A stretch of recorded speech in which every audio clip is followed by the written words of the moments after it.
Hi, my name is Joe Jackson. I'm a journalist, author, interviewer, and broadcaster.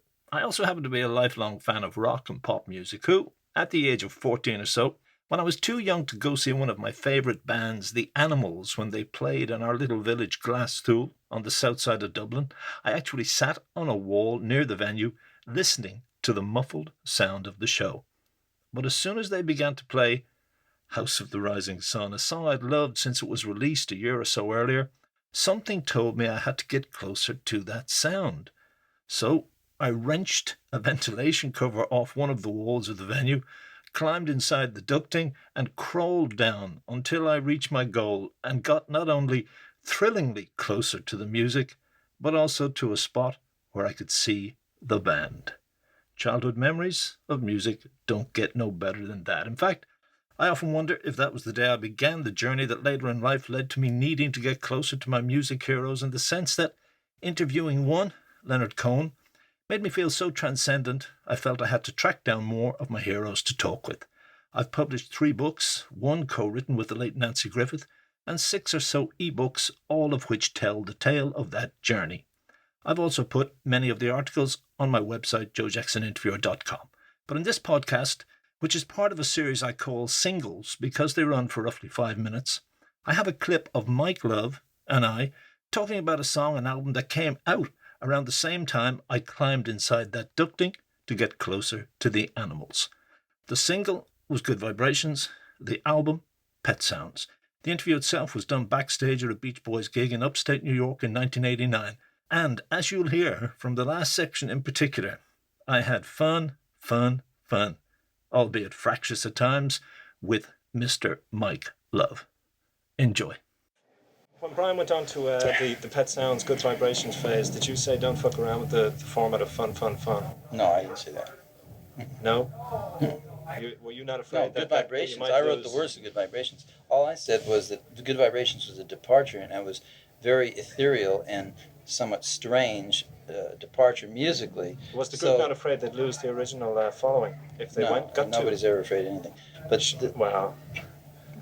Well, we proved it with a couple albums, you know. I mean, we did things that were completely uncommercial and completely changed from one to the other. That's because Brian's a Gemini.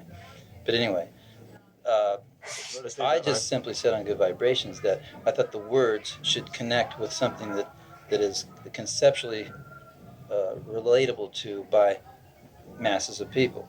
Which Good Vibrations, if you hear the theremin part and the harmonics, and it's very ethereal. So, but the musically it is. Yes. So the words, I'm picking up Good Vibrations, she's giving me excitation, so it's boy, girl in the words. Yeah. Even though the other part of it is very avant, ethereal for its time. And what about the Pet Sounds album? Were you not critical of that, saying it was Brian's ego music? Capitol Records was. Were they?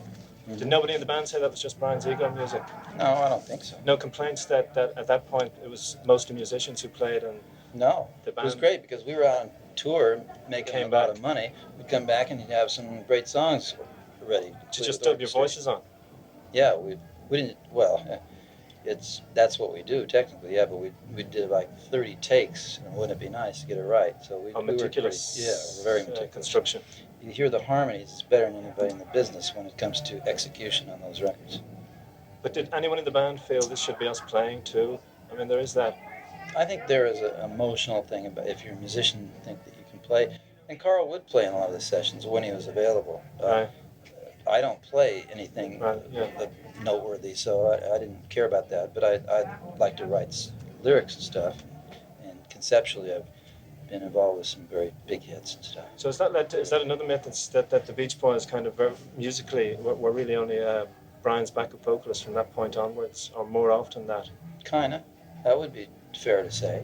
And nobody objects to that role? No, because he was a gifted musical genius. Nobody else was to that degree in the band. No, nobody else in the band had that kind of vision musically.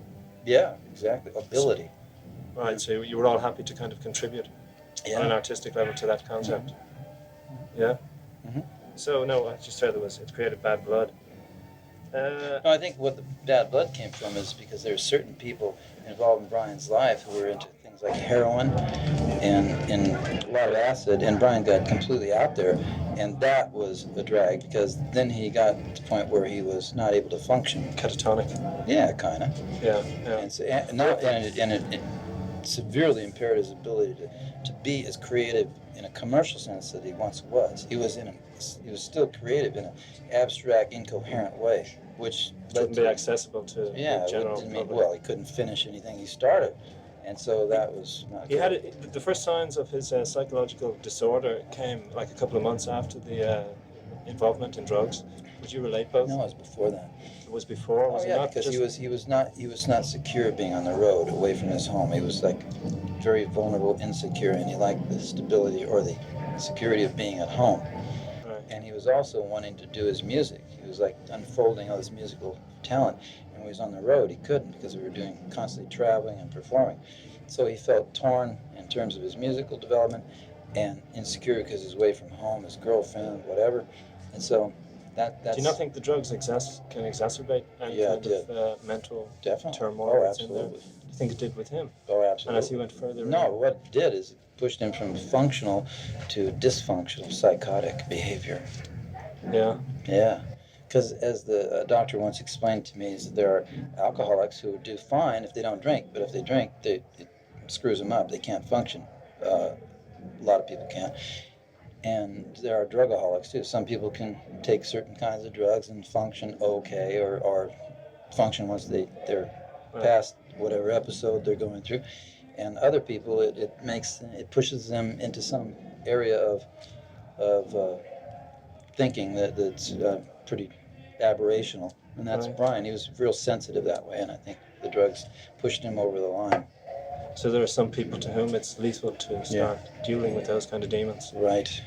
And since you can't tell in advance of it, that's why I was always just categorically against drugs.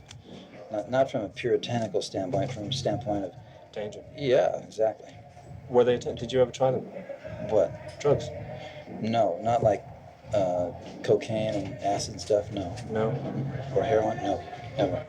You were afraid... You said somewhere that you have an addictive personality. Were you afraid that... Yeah? I don't think I said that. Did you not? Another one of these erroneous I think comments. Brian has an addictive personality. I'm not sure if I do, but if I do, I've addicted myself to meditation, transcendental meditation. I've been doing that for 20 years. So I meditate every day, twice a day. That's positive, use of time. Makes your mind more orderly, and it's good for your health. All right. Okay. I know that's hard for an Irish person to understand. It's grasping something so intangible. No, that's not. No, come on, we had James Joyce. Oh, that's He true. grasped intangibles, and he shaped intangibles. Oh. Okay. Very good. Some people say touche there. I know. I'll say it. Okay, thank you very much. Hi, Joe Jackson here again. I thank you for listening to this edition of the Joe Jackson Interviews podcast. And don't forget, you can read some of the articles, such as my print interview with Mike Love, on my website, joejacksoninterviewer.com. And if by chance you'd like to gain access to the full tape of that interview, or any of my interviews, you can contact me via the website.